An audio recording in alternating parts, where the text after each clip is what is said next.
this is Patrick Daly and welcome to Interlinks. Interlinks is a programme about globalisation and the effect it's had on Ireland and other countries around the world over the last 50 years or so. In each programme, we interview a person from another country or with some strong connection to another country to get their unique perspective on globalisation as it has affected their life and work. There's a little bit of history, some economics, sprinkling of business and an overlay of personal experience both from me and from my interviewees from around the world. In recent programmes, we've travelled back and forth across the Atlantic from Spain, Croatia and Germany on this side to the US and Mexico on the other side. And today we're coming back home to Ireland to talk to Simon McKeever, CEO of the Irish Exporters Association. We've spoken before in this programme about the process of economic globalisation that's changed Ireland radically over the last 40 or 50 years, and particularly since the early 90s. Ireland's become an exporting powerhouse through the 1990s and 2000s and is now one of the most open, internationally connected, trade-dependent economies in the world. And this has been driven to a significant degree by multinational companies, but also by the activities of homegrown exporting companies. The Irish Exporters Association plays a significant role in support of the exporting activities of all types of companies exporting from Ireland. And I'm delighted to have Simon here this evening in the studio to talk about his experience and reflections on the internationalisation of Ireland's economy over the last few decades and what the future might hold for us. Welcome, Simon, and thank you very much for being here with us today. Thanks, Patrick. So, Simon, first off, the Irish Exporters Association. What is the Irish Exporters Association? What are its goals? What activities does it engage in? And what services does it provide to exporters? Thanks, Patrick. Well, the Irish Exporters Association, it's actually not a very young body. It's around a long time. It's around since 1951.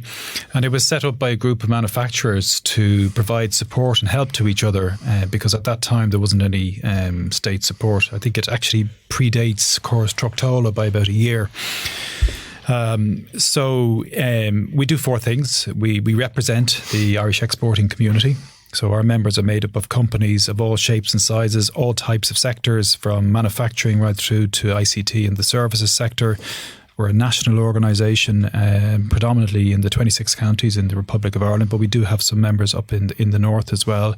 But we represent them. We sit on 9 different government committees. We would have a lot of formal engagement with government, representing on different Oireachtas committees in front of different ministers. We would have a lot of informal engagement with government where we try and get things done for our members. We run a visa legalisation service, so if companies, if people are travelling for business to different parts of the world, say to Saudi Arabia or to China where you need a visa and you don't fancy spending half a day coming up to Dublin and perhaps standing in the rain outside one of those embassies, then you DHL your passport into us and we do that for you. And that takes away a lot of pain and trouble from companies and saves you a lot of time and money in the long term. We do that for companies. We have a huge training program that we do, and it is largely revolved around trade compliance areas, particularly around the areas of customs. We've just launched a certificate in international trade, and that has been very well accepted. We just took our first intake in we're running it in the IMI, actually just up the road here, independently of the IMI, but we are running it there. And it is oversubscribed. We run a lot of our different kind of customs compliance training courses. And to show you the demand that Brexit is giving for those type of courses at the moment, we run them throughout the year. And they're day-long courses. We put one on in August last year. Now, we've run them since many times, but we put one on in August thinking everybody be away on holidays, but it was 4 times oversubscribed. So training is a big area for us. We run a number of knowledge networks. We call them knowledge networks because we're not a chamber of commerce. So if you're coming to one of our events, you're predominantly coming to find out about something. Normally the latest technologies like blockchain that are coming in, which we run through our supply chain group, or a new piece of legislation or a regulation coming out of Europe. We run that, and we run our export rewards, and they have a series of events that run out of it. So we're a very tight, very close community of members that we have.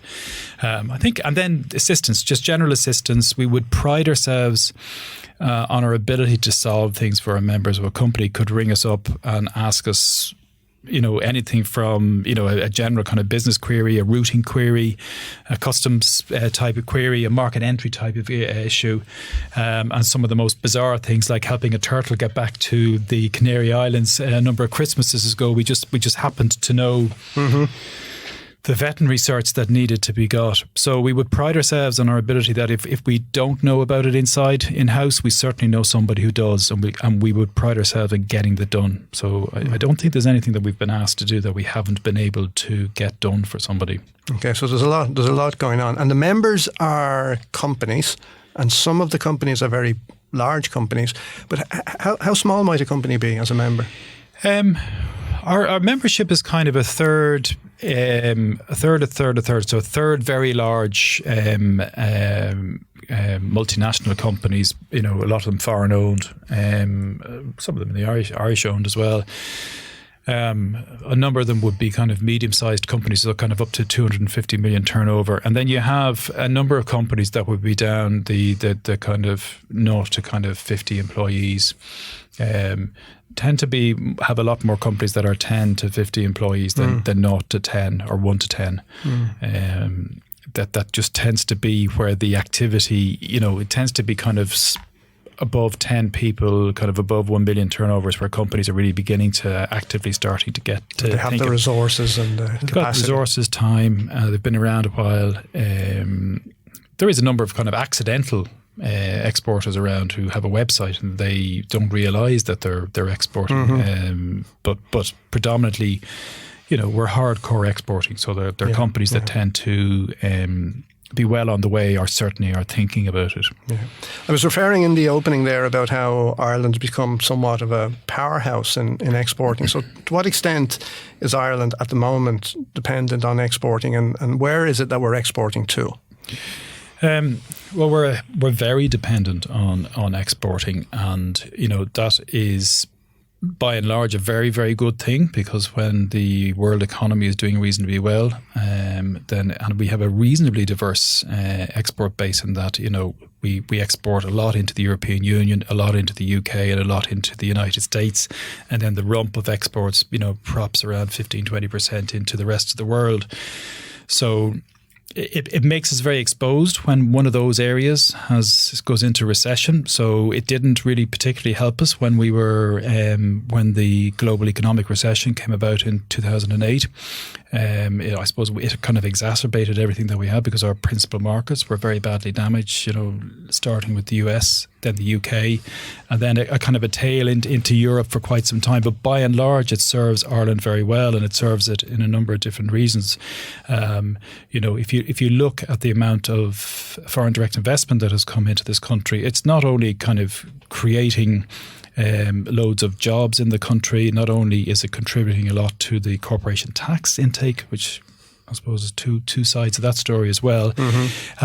But it's brought a lot of expertise into the country. It's brought a lot of management know-how, management capacity, and that as people kind of move on from those companies and set up their own companies. It's brought up the level of the Irish companies. It's brought up the whole level of company thinking in this country, and it has transformed, I think, Ireland into certainly a destination where it remains very attractive for foreign and direct investment, but B, where there is a lot, and I say this, but the talent pool that exists, is very well educated, but well travelled, but also because of that largely American FDI base in there. There's kind of best thinking, best practice in terms of management development that's going on in there. And how do the exporting activities of multinationals based in Ireland differ from the activities of Irish-owned exporting companies, whether they're SMEs or larger Irish-owned companies? I think there's a number of differences. One of them, obviously, not obviously, but one is scale. I mean, the American and other multinationals that tend to be here are very large. The Irish business might be part of their global supply chain, so they might be trading in and between each other. In fact, a lot of the American stuff is that. So they have a lot of global expertise will be would have a multiple of different markets that they're servicing. There tends to be a lot of value add going on in those companies. And you look at that, and then you look at Irish companies. So you've got scale, as I said to you, is there tend to be very large companies, very large, already globally operating companies, and then there is a number of Irish companies that are at that. So you've got big agri-food companies would be up there. Yeah. And you look at some of them and. They might be headquartered in Ireland, but really most of their operations are in other parts of the world. And then you have a kind of a middle belt of Irish companies, and there's a sweet spot of manufacturing in a lot of those kind of tend to be family owned, privately owned Irish businesses. We would do an awful lot of work with those kind of companies, and it's a very rich source of innovation in Ireland. But also, as those companies tend to do well and they are privately owned, the people who have built, bought and owned those companies tend to invest back into the ecosystem back in Ireland. So it's a very lively. So scale is one of them, and I think. If maybe this helps to answer it, the only company that I have met that is 100% Brexit proof, that has 100% looked at everything Brexit related and has an answer and a solution to everything, is a foreign-owned, extremely large multinational company. Okay. I've often felt that Ireland, as a country, our exports are perhaps not as diversified market-wise as many of those of our European peer competitors. We seem to concentrate a lot on the UK, the US, and near Europe. How are we doing on this front now? What's your own view on it? You're right. First of all, you're right. And if you look at exports to the UK, and there's only statistics available for the first couple of months of this year, exports to the UK as a percentage has actually gone up. It's 21-22%. Now, sitting in there might be a bit of stockpiling that's going on, that companies were pre-placing goods in warehouses across the UK, and certainly there's been a lot of that going on.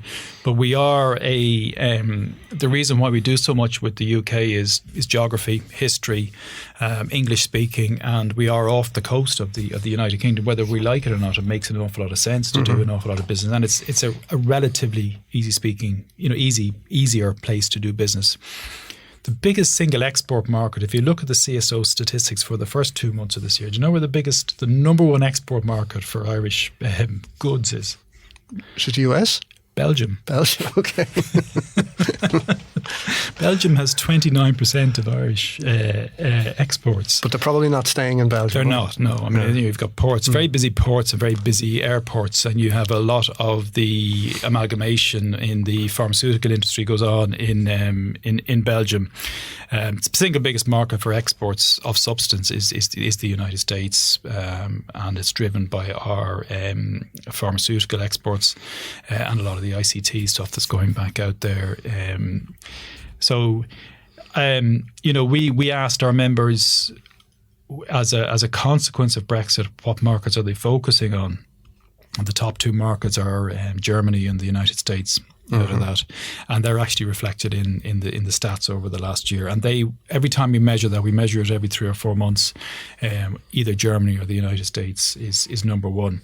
And when you look at the top 10, they are either English speaking or very near to us. So you've got the likes of United States, Germany, France, Belgium, Switzerland, Canada. Yeah. So we perhaps need to be looking at the likes of Indonesia, Turkey, Egypt, Mexico, these big countries in developing parts of the world. Yeah. Well, I think we need to just remember the size of a country that we are, and actually the capacity that we have, and the number of companies that are actually exporting. It's not as massive as we think it is.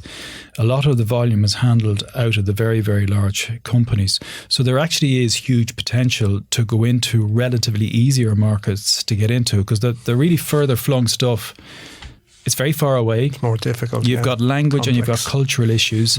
There's a huge market in the United States that is very pro-Irish.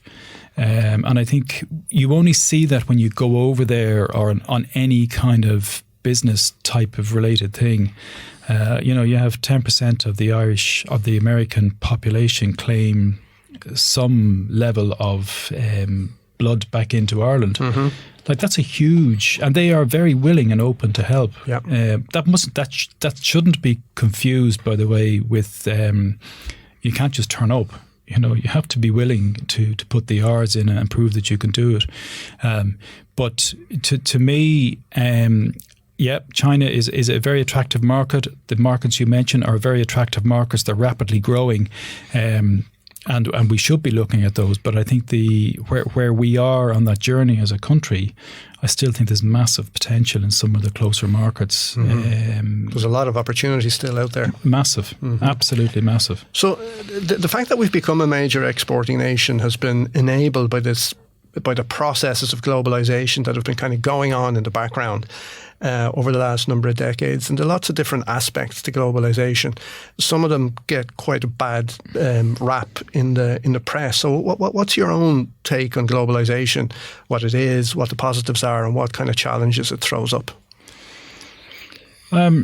I think there's you talk about the bad press, so I think a lot of that there's a lot of a political dimension to the negative parts of globalisation at the moment. I think Ireland has done very well out of globalisation, and you look, and we talked about it earlier on, you look at the infrastructure of very established businesses that are here at the moment. You look at Ireland's position where it is, I suppose, politically and geographically in the world as well, and it will continue to benefit from globalisation because the United States needs access to European markets, and Ireland is potentially going to be the largest English-speaking country in the European Union, and finds itself at a crossroads where it is in the EU, as kind of, despite what happened to us in the global economic crisis, has turned out to be almost the poster boy of the European Union in terms of good behaviour and how you turn it around. Extremely close links to the United States of America, close links to the United Kingdom, which, there is turbulence in that relationship at the moment, but I think it is nothing that can't be brought back to where it was 3 or 4 years ago. So if Ireland finds itself in the juxtaposition that it is economically doing well out of globalisation and internationalisation, but I think it finds itself in a uniquely strategic position for a lot of global interests that are out there at the moment, our EU membership is a cornerstone of the country's viability going forward. Mm-hmm. And just focusing on the UK for a minute, to what extent are we actually dependent on trade with the United Kingdom, both on the export side and on the import side, and which sectors are most impacted by UK business? Well, we actually import more from the UK than we do export to it, and we're one of only, I think it's 2 countries that the United Kingdom actually has a trade surplus with, being Ireland and the United States. They're the only 2 countries that I know that. And we talk about being that the UK is a very important market for Ireland. Ireland's a really important market for the UK as well, and people don't really kind of get that. We're actually the number 1 export market, the UK export market for food, for British food and drink. Okay. We're actually the number 1 export market for UK clothing, fashion, retail, footwear. Here we are in Dundrum Town Centre, and if you walk down any of the high streets in Ireland, you'll see that reflected from a brand point of view.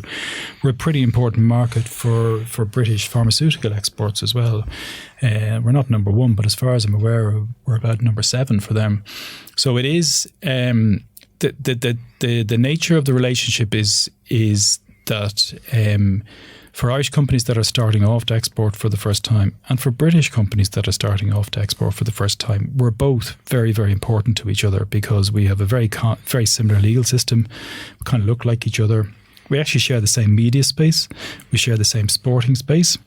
And so we have a natural affinity to each other. So we find it easiest to come and do business in each other's backyards before we go somewhere else in the world. And the proximity thing is a big thing for us. So it is a very important market. I think when you talk to our members, the ability to be able to kind of get up in the morning, jump on a plane, and be home that night, having done business during the day in the UK, it's kind of sometimes might be easier than jumping in your car from, as I do, to go around and visit our members, to go, like I'll be driving down to Cork on Thursday. So, that's the same as a flight. Yeah. And back. So it's, I think there is that kind of piece, and there's a natural. So it is, and it will, no matter what happens, it will always remain a really, really important market for, and it will do in both directions. Yeah, I won't ask you what's happening with Brexit because there's too many moving parts. Obviously, there's very little happening with Brexit at the moment. That's and people need to be very careful, because I was with a group of our members last week. And I asked them, I said, what are you doing now with Brexit? And what they said was, we're doing everything we should have been doing for those 6, 7, 8 months that we were getting mad. You're looking at Brexit, the business is now focused on other things. And I worry about that a little bit, because when you look at what manufacturing companies in particular have been doing, they have been stockpiling. And they have so much stuff, for want of a better word, stockpiled at the moment, that it'll take until July to run that down. Mm-hmm. And then in July, they'll have to start stockpiling all over again, because from August on into October, the House of Commons in the UK is going to go nuts again, because nobody's really focusing on this until October. So that's what's happening. It worries me a lot that companies have taken their that they're using the time that they have now to focus on other things. So how would you assess our preparedness as a country, both on the business side and then say on the government side and with the state agencies? Well, on the business side, I said to you, I've met one company that is 100% identified and mitigated the risk and has got an action plan, and it's unbelievably comprehensive what they've done. That's the only company that I've met that is at that level. So the way you look at it is, if you're a very large foreign-owned multinational, you're pretty well, you've done a lot of investigations. You're able to put global teams on this that are crisis managers. As you kind of move down a little bit into Irish-owned kind of smaller companies, and they've looked at not the whole entire spectrum, but they haven't covered the whole spectrum. And as you kind of get down into the 10-man band, 1-man band, it's less and less and less and less. The smaller the company, the more time poor that they are. And I think there's definitely still a perception out there in this country that this thing is just going to go away and disappear.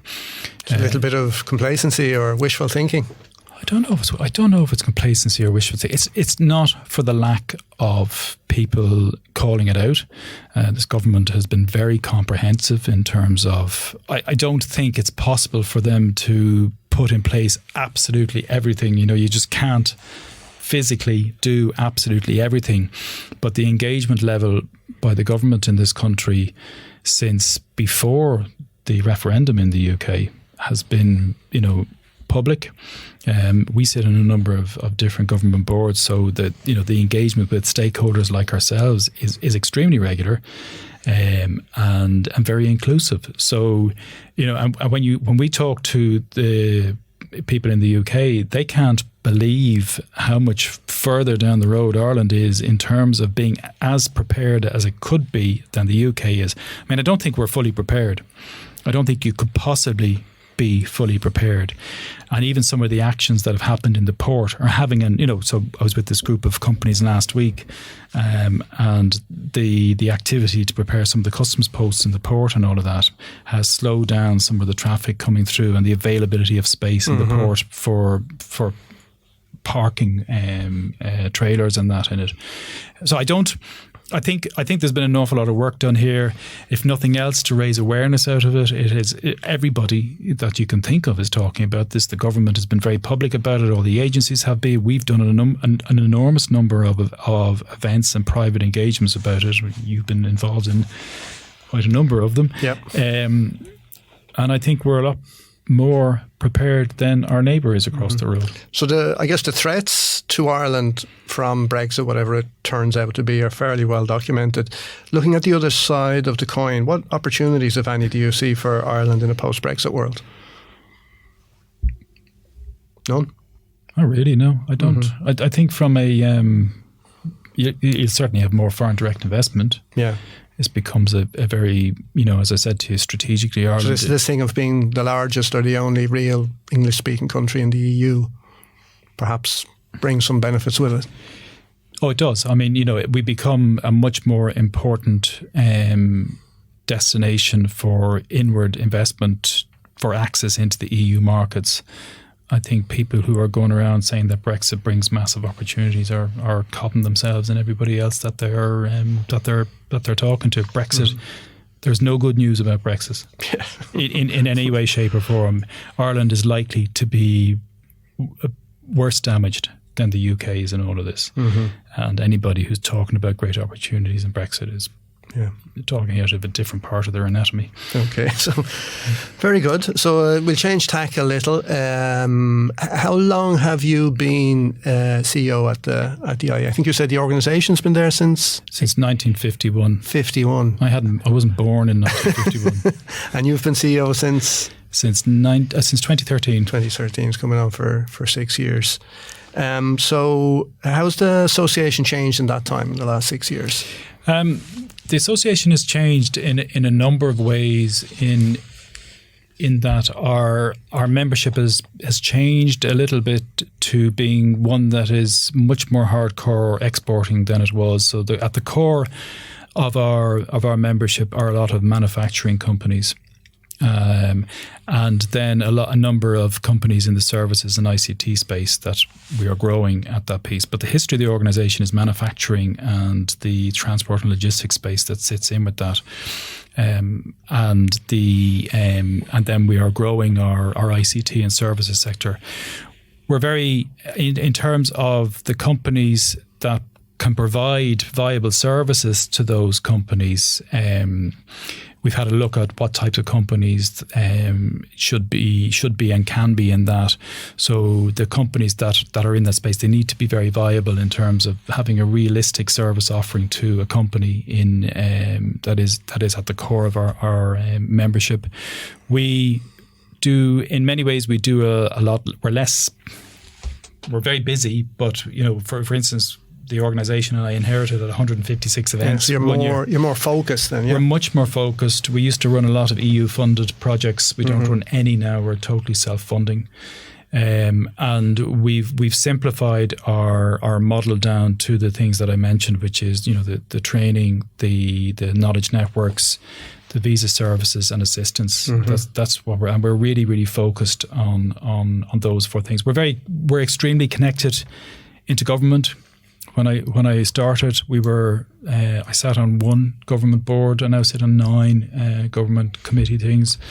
We've got a fairly high media presence, so we do shout very loudly. We have a very strong connection in the diplomatic community, both the foreign diplomatic services here in Ireland and overseas, and that gives us an ability to kind of get things done on behalf of our members.